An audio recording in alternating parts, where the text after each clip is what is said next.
The long arc of harassment, assault, and murder of Palestinians by Jewish settlers is twinned with a shadow history, one of silence, avoidance, and abetment by Israeli officials. For many of those officials, it is Palestinian terrorism that Yeah, why do Israeli officials abet this bad behavior? Because they see it as being in Jewish Israel's best interests. most threatens Israel. But in interviews with more than 100 people, current and former officers of the Israeli military, the National Israeli Police, and the Shin Bet Domestic Security Service, high-ranking Israeli political officials, including 4 former prime ministers, Palestinian leaders and activists, Israeli human rights lawyers, American officials charged with supporting the Israeli-Palestinian partnership, we found a different and perhaps even more destabilizing threat. So they have no interest. They don't even ask the question, what's in Jewish Israel's best interests? Why are West Bank settlers acting this way? Like, how would it be rationally, evidentially in their interest to behave this way? Long history of crime without punishment, many of those officials now say, threatens not only Palestinians living in the occupied territory. Right. So they take this classical liberal perspective that what most matters are certain inalienable rights that were all supposedly given as individuals.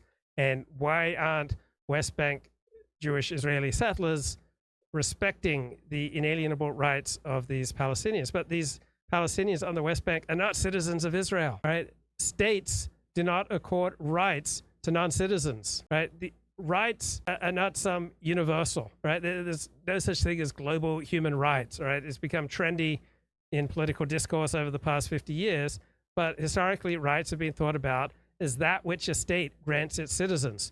Why would you expect a state here, the Jewish state of Israel, to be granting rights to non-citizens, the Palestinians in the West Bank? Israel took over the West Bank when it was attacked by 5 Arab armies in 1967.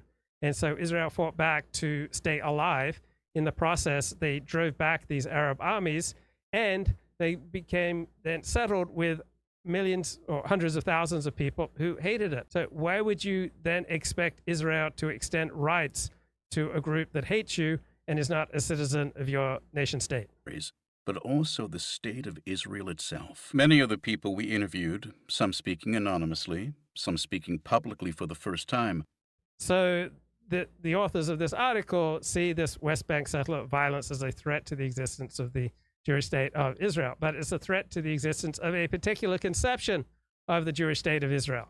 So when people say Donald Trump is a threat to whom? Threat to certain conceptions of the United States of America. For other people who have other conceptions of the United States of America, they see Donald Trump as a champion, right? People align their politics with their identity and what they see as in their best interests. Offered an account not only of Jewish violence against Palestinians dating back decades, but also of an Israeli state that has systematically and increasingly ignored that violence. Right. It is violence committed against people who are not citizens of that state, that the state does not want them around. The state wants them to leave, but no other nation wants Palestinians, because when Palestinians immigrate, they create chaos. It is an account of a sometimes criminal nationalistic movement that has been. Right. If you're not wanted, right, why don't you move to some place where you are wanted? But nobody wants them because the Palestinians don't have a history that would encourage other people to want them. Allowed to operate with impunity and gradually move from the fringes to the mainstream of Israeli society. Right. You belong to a group that consistently behaves in a manner that discourages any other community from taking you in. There's going to be a huge price to pay, but that price that you're paying, that's because of the actions, the behaviors, the history, the trajectory of your group, right? You are suffering because of your group, your people.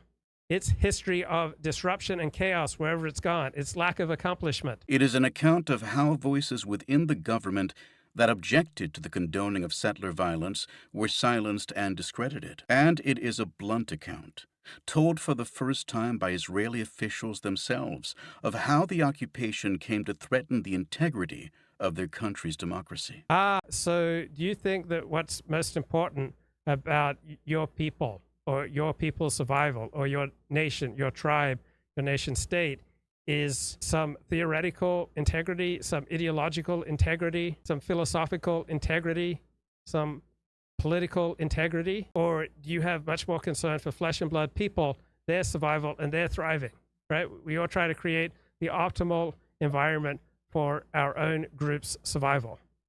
Whether or not it accords with the principles enunciated by John Locke in the 17th century. The tribal national perspective doesn't seem to get much attention from the New York Times. The interviews, along with classified documents written in recent months, reveal a government at war with itself. One document describes a meeting in March when Major General Yehuda Fuchs. So is the government really at war with itself, or does the government, for various reasons, need to put forward an image, to take a position, to present a policy and an ideology, all right, that is contradictory to the nation's best interests, right? Israel has self-interested reasons for presenting itself as a liberal democracy so that it can count on the support of other liberal democracies. But it also has self-interested, rational, empirical reasons for not behaving as a liberal democracy with regard to these Palestinians who are not citizens of the Jewish state of Israel. The head of Israel's Central Command, responsible for the West Bank, gave a withering account of the efforts by Bezalel Smotrich, an ultra-right leader and the official in Prime Minister Benjamin Netanyahu's government with oversight over the West Bank, to undermine law enforcement in the occupied territory. Since Smotrich took office, Fuchs wrote, the effort to clamp down on illegal settlement construction has dwindled to the point where it has disappeared. Could that have something to do with the Jewish state of Israel seeing it as rationally in its interest to build up more settlements and to drive out people who hate it? Why would any people, why would any tribe, why would any nation, why would any nation state, why would any country not want to drive out people who hate it? Moreover, Fuchs said, Smotrich and his allies were thwarting the very measures to enforce the law that the government had promised Israeli courts it would take.